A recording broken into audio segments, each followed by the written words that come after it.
Thank you very much for this, for the invitation and for this introduction, Father Simon. So I will proceed with the task that was assigned to me by Father Simon, which is an attempt to see what might be challenges that natural science of today poses with respect to the theology of original sin.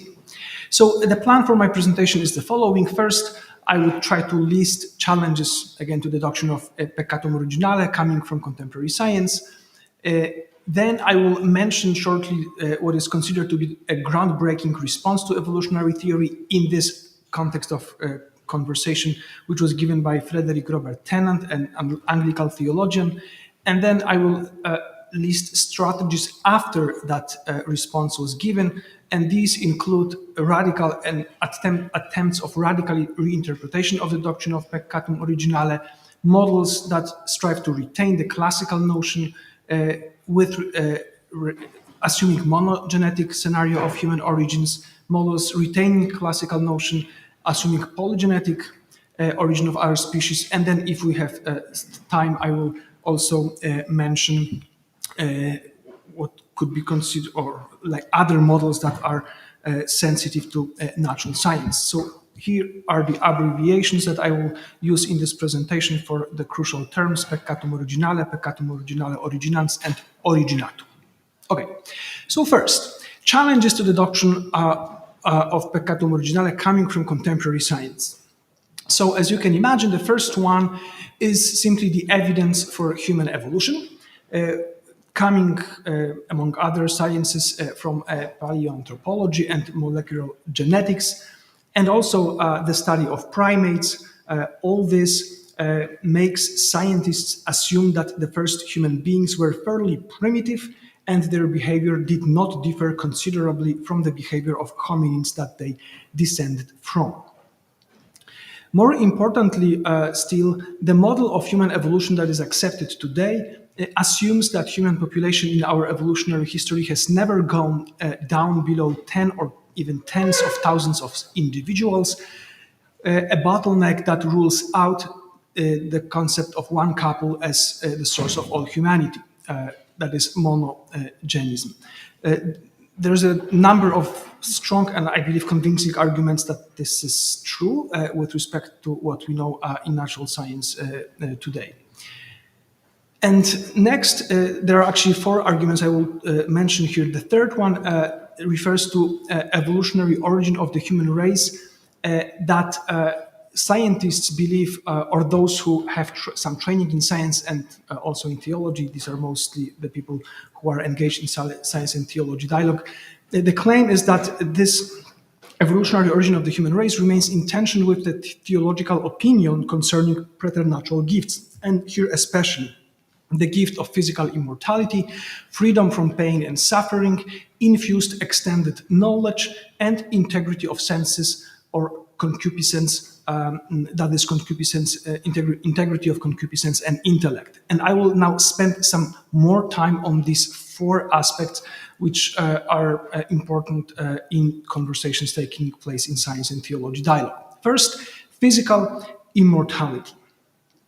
So those who would like to defend this claim still today, also in the dialogue between science and theology, they claim that we take a fairly modest version of what might be considered as physical immortality. So we are not assuming strong immortality, speaking of model options concerning death, that is that Adam and Eve, or first human beings, cannot die. No, we are assuming a weak the position or an option of weak immortality and weak mortality, posse mori et posse non mori. Moreover, the claim is being made that Adam and Eve, or first human beings, were by nature mortal, or therefore we may say, they were by nature mortal and aged as we do. And the only supernatural intervention was the one that would have provided for their transition from this life to the next, when they would have been about to die, or when they, that's the proper, I guess, tense that we should use here, naturally or accidentally. And they make a reference also to the dogma about the Assumption of Our Lady. And the last argument that is being mentioned is the one that refers to the Synod of Carthage, mentioned today already, where we have a strong statement made by the fathers of that synod saying that whoever thinks that the first man, Adam, was created mortal, so that whether he had sinned or not would have died physically, anathema sit. So in response to those arguments, a list of counter-arguments is being given. An excellent article written by Dominican Benedict Enders is being used in those conversations, where he shows that it is not. This is at least what he claims. He says that the Council of Carthage was a provincial council, but it did receive some approval from Pope Zosimus. But whether he approved all the canons in general or all separately and expressly or not, this is, according to him, not entirely clear. And he also claims that, quote, the strong affirmation of corporeal death as the result of sin found in Canon 1, quoted here, has never been so strongly and univocally repeated in later documents, although it has been generally taught. This is what he acknowledges. When it comes to the assumption of Our Lady, the claim is being made that this dogma does not define whether Our Lady died or not. The Apostolic Constitution states this: the Immaculate Mother of God, the Ever Virgin Mary, having completed the course of her earthly life, was assumed body and soul into heavenly glory. So it doesn't state whether she died or not. At the same time, the same document that defines this dogma refers to both Eastern and Western traditions, and in one of such references in the document to the Byzantine liturgy, we read this: God, the King of the universe, has kept your body incorrupt in the tomb and has glorified it by his divine act of transferring it from the tomb. So this assumes that Mary actually died. This is something that the Eastern tradition has and contributes to this conversation. So then another claim is being made here with respect to Trent, that Adam was constituted, this is what Trent says, in holiness and justice, but no precise explanation is given what that actually meant. None of those traditional preternatural gifts assumed by Augustine and Aquinas are clearly mentioned. And we know from the archives that fathers at the council, they strived to avoid scholastic disputes. Father Simon has mentioned it already. Still, death enters the world after Peccatum originale, but it's not clearly stated what this primordial holiness and justice actually meant. So all this brings various theologians, those engaged in science and religion and beyond, to say something that, for example, is proclaimed by Ratzinger in his commentary to the documents of the Second Vatican Council, where he says that the thesis that man would have been immune from death had he not sinned in its classical dogmatic form is scarcely intelligible to present-day thought. And he suggests, as many others in this conversation, that we should distinguish between death as a natural phenomenon and death perceived in terms of the post-lapsarian experience of rapture, the change that comes with original sin. So Adam is and would have been mortal, but he would have experienced death in a different way. This is something that is favored by those who approach this conversation from the perspective of natural science. Next, freedom from pain and suffering. So a very important claim is being made here, that God's instantaneous bestowal of this gift would be accompanied by a considerable modification of human biology in itself and in its relation to the environment. And similar is the case of the sudden loss of this gift. More than this, which is problematic from a biological and evolutionary perspective, where changes are not abrupt but happen gradually. More than this, the very nature, the very phenomenon of pain although it is unpleasant, in fact, precisely because it is unpleasant, pain was selected positively in evolutionary transformations as a highly effective alert incentivizing self-protection in unfavorable conditions, which threaten the homeostasis of organisms equipped with sensation. Hence, from the perspective of evolutionary biology, pain appears to be good, valuable, and in a way necessary for the proper functioning of organisms in environment. And indeed, something interesting happens in actually Aquinas' philosophy, where contrary to, I believe, the commonly assumed opinion that Christianity sees pain as metaphysically evil, malum simpliciter, where evil is defined as the lack of something good, Aquinas, in fact, defines pain not as a privation, but rather as a passion of the soul, which is an emotion that depends on sensual or intellective cognition of something dangerous that is good in itself and actually may serve a purpose. Now, he obviously still holds on to the traditional understanding of the preternatural gift of freedom from pain and suffering. However, he admits that it would require numerous providential acts on the side of God, which may be seen and are seen by a scientist or those sensitive to natural science as something challenging the notion of humans as being, in fact, part of this earthly reality, because God has to change so many things around Adam and Eve in order for them not to suffer and not to die abruptly. And then two remaining preternatural gifts infuse an extended knowledge and integrity of concupiscence and intellect. Once again, a similar claim is being made here that God's instantaneous, even if these are gifts that flow from grace, but this is grace that perfects nature, and here we learn in what way this grace perfects nature. And then here comes a critical remark once again that God's instantaneous bestowal of those gifts would be accompanied by a considerable modification of human biology in itself and in its relation to environment, and similarly a sudden loss of these gifts. So the claim is being made that neuroscience, behavioral genetics, and evolutionary psychology, putting away some reductionistic aspects that clearly need to be mentioned here, but still they show that and in what way many elements of classical Aquinas' anthropology depend on the material aspect of the human nature, especially brain, and are the products of evolution.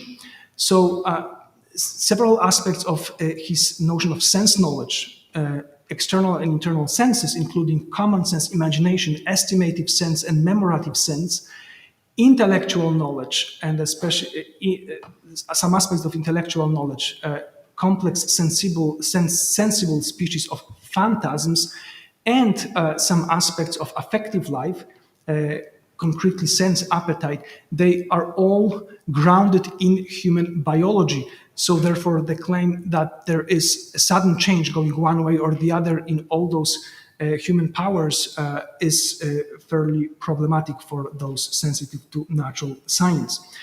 Intellect and will are not seated in a corporeal organ in themselves, but they still depend, another claim is being made, on the body indirectly, in that in this life they always act in concert with corporeal sense knowledge and appetite and depend on them for the quality of their activity.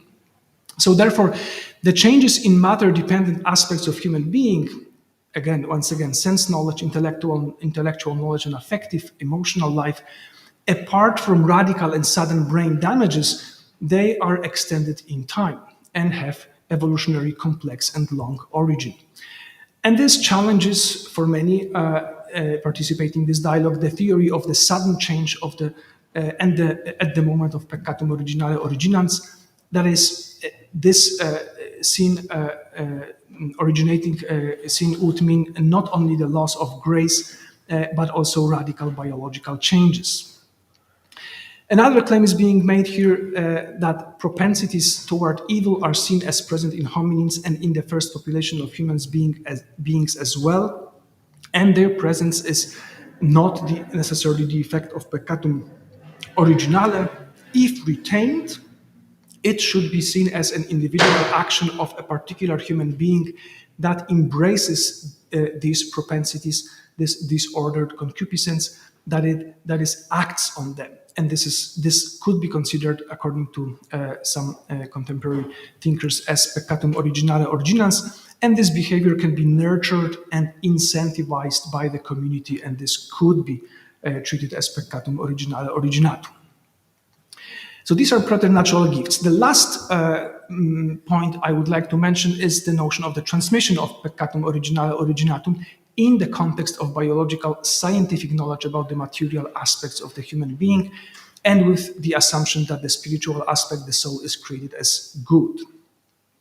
So here we find a statement that the notion of Adam as the collective singular or virtually multiple, which is grounded in the principle of the causality of the maximum, is not possible to be sustained anymore. It is impossible to reconcile with our current notion of biological and cultural heritage, and that the statement found in the Catechism of the Catholic Church, which says that the transmission of original sin is a mystery that we cannot fully understand, is seen as hardly satisfactory. There should be more done here. And also the claim is being made, very important one, that the sharp distinction between propagation and imitation pronounced at the Council of Trent needs to be reconsidered, because today biology claims that cultural and behavioral factors, as well as ecological conditions, including niche construction, the relationship between organisms and the environment, and then transmitting certain actions to next generation outside of the genetic route, they are all considered as important channels of inheritance. So something that for the fathers of Trent would be considered as imitation is actually considered as part of a biological inheritance today, according to the extended evolutionary synthesis. So these are, I believe, the major points that are being mentioned today concerning the way in which evolutionary theory challenges the doctrine of original sin. Now, going back to the early 20th century, where we actually received a first, courageous, we may say, and somehow daring response to evolution and its impact on evolution, on original sin. This response is being provided by an Anglican scholar, Frederick Robert Tennant, who studied first mathematics, physics, biology, and chemistry at Caius College at Cambridge, and then he studied theology and was ordained in the Church of England. And he publishes in 1902 and 1903 two important books. The first, The Origin and Propagation of Sin, and the second, The Sources of the Doctrines of the Fall and Original Sin. He makes the following step and turn. He says, denying a historical fall, he argues that we inherit a capacity to sin from biology. He claims that evolution offers the ingredients or material of sin. Here's the quotation from that book, the first one. If man's physical nature is necessarily endowed with instincts, appetites, and impulses, with self-assertive tendencies inevitably accompanying the capacity to feel pleasure and pain, it contains abundance of raw material for the production of sin as soon as these native propensities are brought into relation with any restraining or condemning influence. In other words, for him, fear, anger, emotion, appetite, etc. are morally neutral as they are part of common human nature. They become sin when our individual free will acts on that inert material. Morality, according to him, is a social creation, not a ready-made endowment of the individual. The motions in men, which the first recognized, sanctioned, condemned, were natural and not moral, not sinful, even in the sense of being abnormal or displeasing to God. So he takes this step definitely in reference to Friedrich Schleiermacher in the context of recognition and further development of historical criticism in approach to the scripture. There are other theologians in the liberal strain of Protestantism that follow this idea, but not only liberal Protestantism. Karl Barth would be also the one who openly questions strict historicity of the narrative in Genesis. So Schleiermacher, before obviously Tennant will do what he does, he already states that sin as being considers sin as being something that essentially stunts the growth to psychological maturity of humans. And he states that there was no golden age prior to Adam's fall. The historicity of Adam is itself a matter of dogmatic indifference. He rejects the notion that something was fundamentally changed in human nature by the sin of the first man. And he adds that humanity has always shared the same basic nature, and the account of the fall serves merely as a paradigm of the individual fall of every human, which then needs Christ to redeem us. So this then is being further developed, we may say, in what I call a radical reinterpretation of the doctrine of Peccatum originale. So now I'm moving to the most recent literature and contemporary approach. So the claim is being made, and you have names mentioned here, that sin and guilt originate from certain dispositions deeply entrenched in human genetic and epigenetic features, nature, that is, as well as culture, nurture. Peccatum originale originatum is an innate, evolved, inherited biological selfishness, we may say disordered concupiscence. So humans, again, are no different from primates and other social animals who also display violence, physical abuse, murder, self-centeredness, and other vices, and who manifest also virtuous traits like sympathy, honesty, care, and love. Sinful actions, therefore, are no different experientially from the non-sinful actions of our animal ancestors. What is new is moral responsibility for them. So eventually the claim is being made that the human inclination to sin arose out of our animal nature itself. This radical move necessarily needs a reinterpretation of St. Paul. Genesis is not treated as a historical account, it is treated as a mythological account with important theological message, but not as a strictly historical account. St. Paul, reinterpretation is needed for at least those two central passages. The claim is made that once you accept the fact that death was always there, you may say that Paul is speaking about spiritual death here, and he speaks that spiritual death spreads to all because all have sinned, which means individual sin of each and every human being. So this is the way in which those scholars deal with Romans. With 1 Corinthians, the claim is being made that historical Jesus is in fact in the center, and historical Adam is not essential. He's a type of Christ, a symbolic stand-in for fallen humanity. So they refer those authors to different biblical scholars. Just to give two examples, Daniel Harlow, he says, quote, Paul, like Luke, no doubt regarded Adam as a historical person, but in his letters he assumes the historicity of Adam instead of asserting it. And in Romans 1-3, he can describe the problem and universality of sin at great length without any reference to Adam at all. This latter point in particular suggests that a historical Adam was not essential to his teaching, end quote.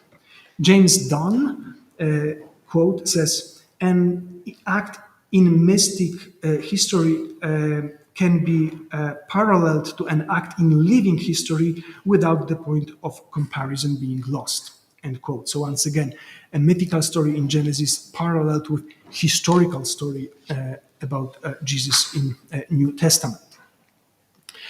Obviously, those who follow this radical reinterpretation, they favor Irenaeus' view of Peccatum originale originalis in comparison with the one developed by Augustine. They want to leave preternatural gifts behind, as I mentioned. So they, after, at least this is their interpretation of Irenaeus, they say that after him, they claim, corresponding to a world in its infancy, Irenaeus sees the first human beings as created as infants in the infancy of the human race. They were to grow through a history of response to God's grace and to advance to an ever deeper resemblance to their Creator.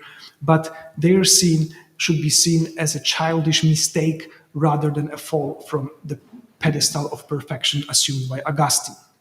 So here are two examples of this approach, like a longer quotations that give us an insight into how they see original sin.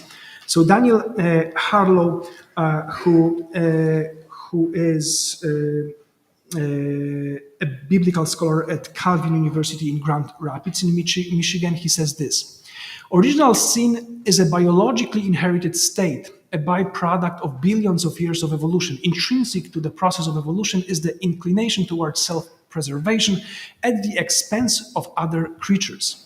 Yet, selfish behavior did not become sin, culpable wrongdoing in human beings until the evolution of their self-consciousness and God consciousness allowed our remote ancestors to override their innate tendency to self-assertion by the exercise of their free will. The same is true of us today. As at a certain age we reach moral awareness. So understood, original sin is not the result of a single fall, but of repeated falls in the life of every human being and of their cumulative systemic effects in society and culture. From the Catholic perspective, Celia Dean Drummond, a theologian at Oxford, she says this, quote, original sin can be reinterpreted to mean that a person is born in each generation into an imperfect community of others, including other creaturely kinds. It is not so much that guilt is inherited through original sin, but that original sin creates the distorted social context in which it is impossible not to be a sinner, where she is aware of the extended evolutionary synthesis, and especially she has particular emphasis on the biological niche construction and the way how organisms are transmitting some behaviors to next generation, which can be considered as part of generation and not necessarily only imitation. Now, this view has been obviously criticized by scholars. And the claim is this, the most important one, I believe, that because this view of Peccatum originale originans, and especially Peccatum originale originatum, because on this view, those two aspects of original sin are not defined in terms of a lack of sanctifying grace. As you may notice, sanctifying grace was not mentioned there almost at all. A legitimate concern is being raised where Peccatum originale, and especially Peccatum originale originatum, thus reinterpreted, is considered to be naturalized, completely naturalized. It is reduced to a purely natural biological explanation. So Hans Madueme makes this claim: Christian biologism transforms human sin into a problem of biology and not theology. He is a professor of biblical, theological studies at Covenant College in Georgia in the US. Now, while these concerns are undoubtedly reasonable, I think, one may try to reformulate this position taking into account actually the reality of supernatural sanctifying grace. So one may claim that the inheritance of disordered concupiscence from hominins in the first generation of humans does not exclude or prohibit the reception of the gift of supernatural grace to work on this inheritance. Given to first humans to grow and advance in their resemblance to their Creator, supernatural grace may be considered to be lost in their individual turn from God. And peccatum, that would be peccatum originale originans, repeated in the life of each human being. And peccatum originale originatum may be treated as an innate, evolved, inherited biological selfishness of which this model speaks, but added to it lack of supernatural grace. I actually made a mental exercise while working on this. I mean, I've been thinking about original sin for years now. So while working on this presentation, I made an exercise and I tried to develop this model to see how close it can get to actual Catholic orthodoxy. I don't have it here because it goes beyond what I was asked to do here. But I mean, I don't know. An interesting exercise that I performed. I don't think it gets entirely into or gets along the classical and Orthodox Catholic teaching, but I think it gets fairly close, actually, if you work on it. But leaving it aside, this is a radical reinterpretation that could and should be criticized for the reasons that are mentioned here. But we have also models that are sensitive to those challenges coming from evolution, that try to retain the classical notion of peccatum originale, and first assuming and defending the notion of monogenesis. So here we have especially Kenneth Kemp, who is a philosopher of science at the University of St. Thomas in St. Paul in Minnesota, has been working on evolutionary theory and its and Catholic response to it for years now.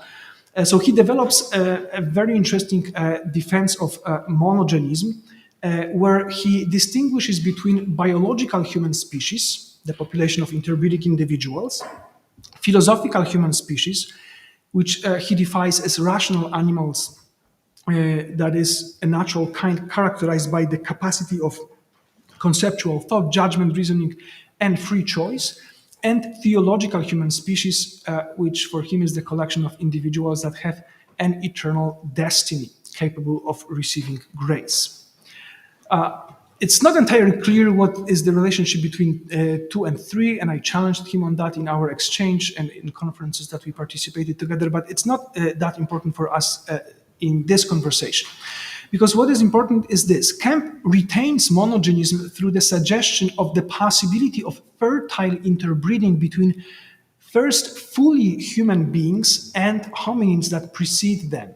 That is, between philosophical and theological humans that are both philosophical and theological already, and biological as well, and those that are purely biological humans.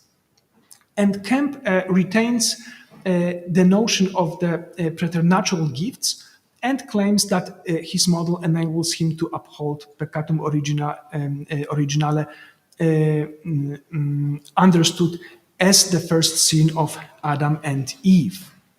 So the idea is that we don't have to go through this narrow bottleneck of just two organisms that rebuild population, interbreeding only among themselves, which from a biological point of view is virtually impossible. No, here is actually the formulation of this of his model from the important paper from 2011. He says this: an account alternative to Alexander. There are former scholars who developed similar to some extent models, but he makes them this model more consistent. And he says this: an account alternative to Alexander's model, which he uses, can begin with a population of about 5,000 hominids. This begins with beings which are in many respects like human beings, but which lack the capacity for intellectual thought. Out of this population, God selects two and endows them with intellects by creating for them rational souls, giving them at the same time those preternatural gifts, the possession of which constitutes original justice. Only beings with rational soul, or with or without the preternatural gifts, are truly human. The first two theologically human beings misuse their free will, however, by choosing to commit the original sin, thereby losing the preternatural gifts, though not the offer of divine friendship, by virtue of which they remain theologically human beings.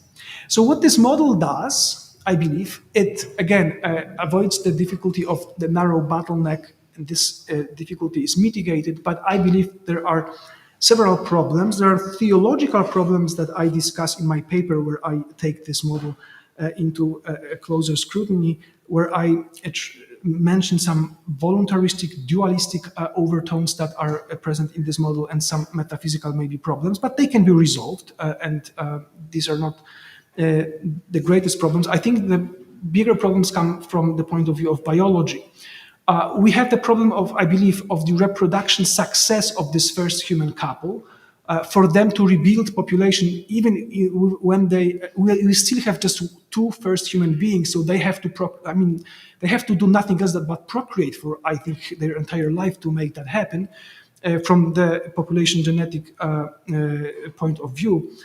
And then there's a problem of the quality of the genetic material of the hybrid offspring, because when interbreeding with hominins, they produce hybrids of two different species. So concerning point one, the crucial change that completes hominization was physiologically and phenotypically insignificant, and this allowed them to interbreed with hominins. But there must have been something, and now the question is what? Something psychological, mental, or a spiritual feature that helped them succeed while various other species of hominids went into extinction. And it's difficult to say what that might have been, what could have given them such a great reproduction success. And then concerning my second point here, hybridization between reproductively isolated species often, in most cases, results in hybrid offspring with lower fitness than either parental organism. And then stronger hybrids are common among plants, but not among animals. So the question whether this model stands theologically speaking, and with respect to natural science, is, I think, an open question. But I would say that this is the most interesting and the strongest model trying to defend monogenism today from the Catholic perspective. But we have those models as well that strive to retain the classical notion of Peccatum originale, but welcome polygenesis. And famously, I think the most, again, interesting model or models were developed by Karl Rahner in the 60s and 70s. Karl Rahner, who himself went from strong defense of monogenism to a careful introduction of polygenism across his career as a theologian. So at some point in 1961, he says this with respect to the scriptures: we should leave aside the tendency of the Oriental mind to think in concrete and personalistic terms, and to see the foundation of every sociological unit in a single king or ancestor. So the claim is that in that culture where something important happens, the idea is there must be one individual that is responsible for the decision-making process. So he says this is imposed in a way or used as this metaphor is used in the first chapters of Genesis, but he says we don't need to stick to it. This is at least his claim. So he says even later on in 1967, even present-day evolutionary monogenism accepts a group, namely two that have sinned. So, in fact, Rahner presents us with two scenarios, which he claims both are possible. So the first one is Adam, is the scenario in which Adam, as the alpha male, sins, that is, commits Peccatum originale originals, but he does it as the head of the entire community that polygenetically comes into existence. So he says this: only a whole sinless original group can transmit grace to its descendants. This is a problematic claim to make, transmit grace, but he qualifies it. Consequently, the personal guilt of one individual within the original group of human beings can be thought of as blocking the grace transmitting function which accompanied human descent from this group. Now, what is important here is that he strives to remain within the scope of the tradition and classical, to the extent possible, Catholic teaching, but and he is aware of that he departs, at least in this. Sin is here not inherited, or is inherited not from Adam, but from all members of the population that has lost its grace transmitting function when Adam sins as the alpha male head of this population, and is inherited not merely biologically, but multidimensionally, as the phenomenon of situating every individual's freedom by guilt, which becomes an intrinsic aspect of human nature. So he pays attention to the communitarian aspect of the first population of human beings, this happens way before extended evolutionary synthesis, obviously, which comes on the stage at the end of the 20th century and early 21st century. So here is what he says. We must therefore eliminate the misunderstanding which treats original sin as if the specifically and strictly subjective guilt element were passed on to those that inherit because they are physically descendant from the one who committed this subjective sin. The notion that the personal deed of Adam or of the first group of people is imputed to us in such a way that it has been transmitted on to us biologically, as it were, has absolutely nothing to do with the Christian dogma of original sin. A pretty strong claim to make. And here is the second option that we find in his account. So he says we can also think about the first human community as committing together in group, as a group, a Peccatum originale, original. So not Adam in the name of the entire community, but the community itself. Gathered together, they commit the sin decision of turning away from God. Here's what he says in 1967. Can one think of original sin as the sin of the whole original group of human beings, polygenetically one, and that this whole group, historically united and the vanguard of mankind, committed collectively what is called Peccatum originale, original sin at the start, and that this group can be personified as Adam because it represents a genuine unit? A question to which he answers, yes, we can. So taking those two models into account, Runner would say we can therefore open ourselves to the notion of polygenetic scenario of the origin of human beings. Now this, so he claims that still mankind remains a biological historical unity, even in the terms of polygenism. How does that happen? He gives us several explanations or several points here. This happens through the real unity of physical existence in an ambience, in nature, through the real unity of the animal population from which mankind descended, through the unity of the concrete biotype within which alone mankind can endure and procreate, through the actual human and personal intercommunication, and through the unity of man's destiny toward a supernatural aim in Christ. So even though there's many first human beings, they are united in so many different ways, such that when Adam sins, everybody commits a sin because he does what he does, or they are capable of committing this sin altogether because, again, of those many ways in which they are one as a group. Now, this obviously assumes an interpretation of Humani Generis, point 37, which speaks about polygenism, an interpretation of that document that assumes that polygenism is an option for Catholics. There's an entire conversation about Humani Generis and what is the intention of Pope Pius XII.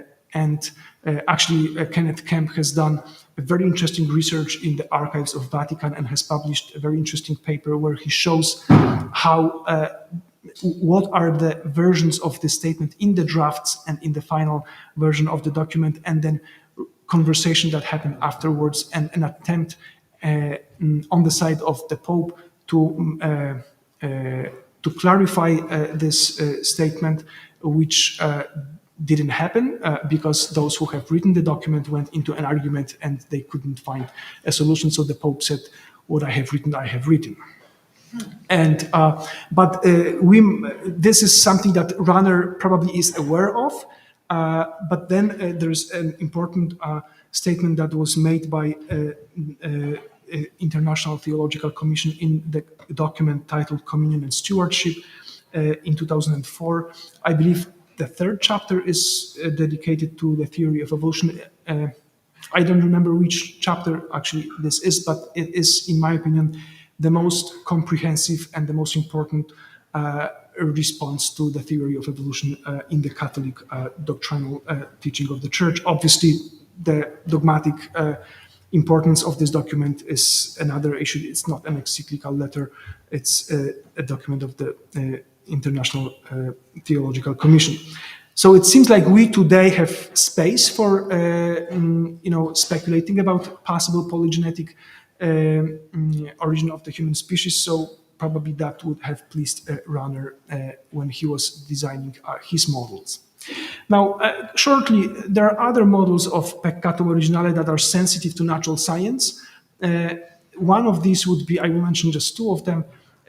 One that is mostly favored by physicists, that is sensitive to entropy, which in a way is treated as the real meaning of Peccatum originale, as the measure of disorder. Entropy can be seen as the background predisposition or precursor to what emerges in us as sin. This is Robert John Russell. We can therefore trace the origin of sin to the microphysical infrastructure of the universe, a highly problematic statement, obviously, because it in a way introduces the possibility or even inevitably of evil present and sin present in nature. So that makes God all the more responsible for it as creator. That was one of the major challenges against Teilhard de Chardin's view of original sin, which actually I think goes along similar lines, but much earlier in the first half of the 20th century, where just one quotation, I could give many more. De Chardin says this: original sin taken in its widest sense is not a malady specific to the earth, nor is it bound up with human generation. It simply symbolizes the inevitable chance of evil which accompanies the existence of all participated being.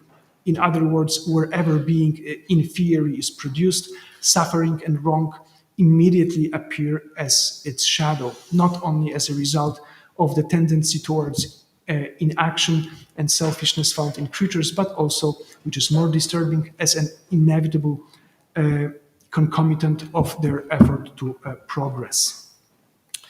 And the second and the final model or set of models I would like to mention, or suggestions or interpretations, original sin reinterpreted in terms of the notion of relatedness. So here, more than strictly biology, rather psychology, sociology, and cultural studies, they looking into those contributions. Some theologians emphasize the communal aspect. Not that it is not emphasized by for example, Runner, but still, an example would be Piet Schönenberg, a Jesuit Catholic theologian, who says that original sin is a collective state of sin, the sin of the world. Yarnold would say the sin of the world is a collective will in which I am a partner, a pressure on the individual in which I share and to which I contribute. The sin of the world is original sin and not necessarily a sin traced to one Adam in the beginning. Among Protestants, Ian Barbour, a very important figure in science and religion, he sees Peccatum originale originans as, again, a violation of relatedness. Joseph Ratzinger, in his a series of catecheses on creation and sin in 1981 in the cathedral in Munich, when he addresses sin, he also tries to he takes this, at least in this document, in this book, he obviously teaches other things on original sin in other contexts, but here he emphasizes sin as the damaging or the destruction of relationality. And interestingly, in this book, again, in this series of catecheses, he concentrates so much on this that he's been criticized by more conservative Catholics who say that he doesn't mention grace, he doesn't mention the whole Catholic teaching on sin, which is obviously unjust because he does, even if he does not as strongly as we might would have want it from him in this particular document. So, I mean, my idea was, or I mean, I believe my task was to paint the complex picture view of what happens when we take into account science and evolution with respect to original sin. So I believe that was my task. I believe that I have done what I was asked to do. Here is the literature that was mentioned in this presentation. I mean, because like later on, we shared those presentations with whomever wants to like refer to them. So yeah, I always do that at the end. So anyway, thank you very much for your attention, and yeah, I'm open for questions.